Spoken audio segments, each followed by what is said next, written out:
The Joe Rogan Experience. Gabby Garcia is a science project and a half. That's crazy. What is that? I think has she been beaten? Not that I'm aware of. Yeah. How are they going to find a woman who's 240 pounds? They're not. She's 240 pounds, jacked.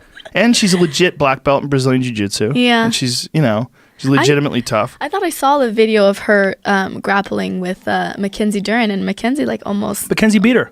Oh, did she? I think Mackenzie beat her in a jiu-jitsu match. But in MMA, I don't think anybody's beaten her. Yeah. I think Mackenzie either beat her or had a draw, won on an advantage, something like that. But look, it is what it is. That's science. Okay, you're doing some stuff. You're doing some stuff to people that's not.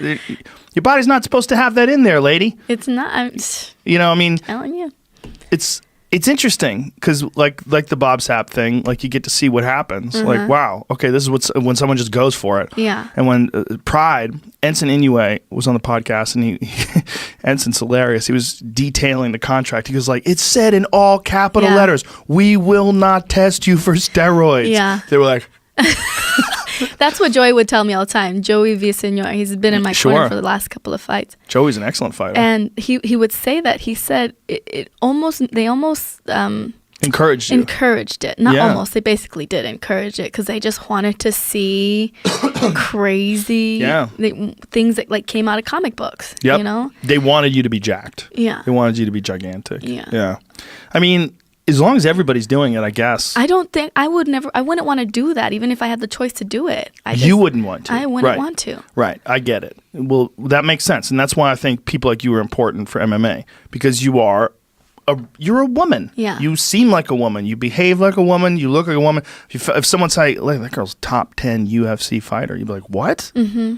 No way. Really? She's so normal. Like, but if you saw Gabby Garcia and that girl's smashing people in Japan, you're like, I fucking believe it. Yeah, Jesus. I gotta get the fuck out of this room before she hulks out and starts to flatten me. Yeah. No, I just I feel like it takes the joy. I feel like it would take the joy out of a victory for if me. you did steroids. Yeah. Yeah. Well, you would become something different. The reality is a woman becomes something different when she starts taking male hormones. You just do. You become something different. Your tendons strengthen. Your bone structure changes. Your voice deepens. You become much more like a man. I mean, that's when you see transgender women. When a woman rather is a transgender man, she decides she wants to be a man. They start taking testosterone. They get beards. They have all sorts of strange things happen down below. And they start having a deeper voice, and they sound like a man. Yeah. And then that's exactly what happens to a woman when a woman takes steroids if she's not trying to transition. It's the same thing. Yeah. You're just taking male hormones that make your muscles grow far larger than they're supposed to. Yeah. I remember watching a movie that they did in Thailand. It's called Beautiful Boxer. Have you seen that one? Yes. Yeah. But it's the opposite. He wanted to be a woman. But I think he did it the right way, right? If there's a right way to do it. Because... Well, he started as a man and then became a woman and kept fighting men. Yes. And I think that someone should have told her at the time, like, let's just stop fighting. Let's stop fighting. Or this is my take on it. Like, but she needed to keep fighting so that she could pay for her transitions, right? Yeah, it's catch-22 if there ever was one. Yeah. Yeah, but was an elite fighter until the transition, and then you see the skills start to diminish because there's no more testosterone when she's fighting men. But if she was fighting women, she would have a giant advantage still over women, and I don't think that's right either. No, I don't think that's fair either. No one does. No one does except transgender people. Transgender people and super progressive activists who have no idea how sports work. It's those are the people that just want inclusiveness, and they just want everyone to be okay, and maybe this is the world I'm looking for. I'm looking towards a world where everyone's included. Yeah, good. Have a transgender league. Have a transgender division. No, I'm cool with that. I'll be happily support them. But you're pretending that that's a woman. And it's not. It's a male who's transitioning to a woman. You have an XY chromosome. It's a different thing. Yeah. I'm 100%. If a woman says, I want to fight a transgender woman, okay. I'm 100%. That's fine. Yeah. But like for leagues to recognize that this is the same thing and like to say, like, how would you feel if all of the UFC's weight classes in the women's division were dominated by transgender women? I would feel like there were some...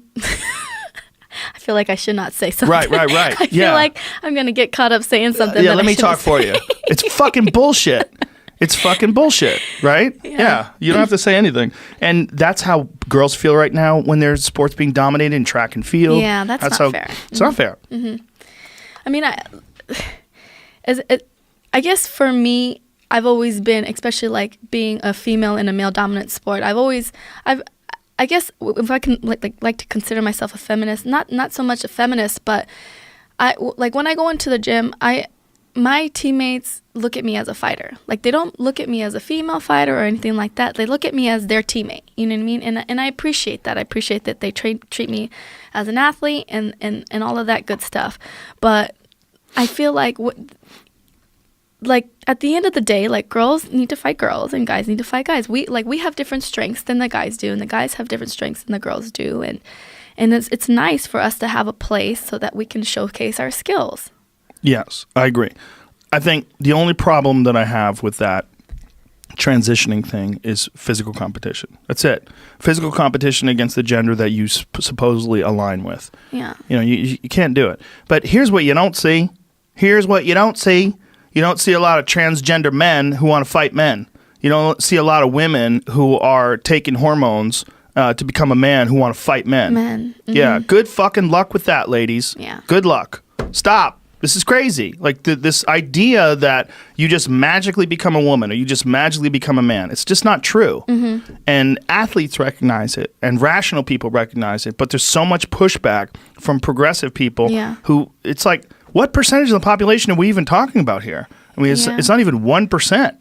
It's a very strange thing that it's taking over the conversation with bathrooms and competition and sports and so many different things. I'm all for inclusiveness and I'm all for being open-minded and letting people do you. Be whatever you want to do. Mm-hmm. Be yourself. Be whatever yourself is. I don't know what yourself is. I don't know what you feel, but you can't compete against women. It's that simple. It's really that simple. It has to be something deeper where they, you know, and to me, I think it goes back to like that a mental block where you need some like a false sense of confidence. Yes. I feel like.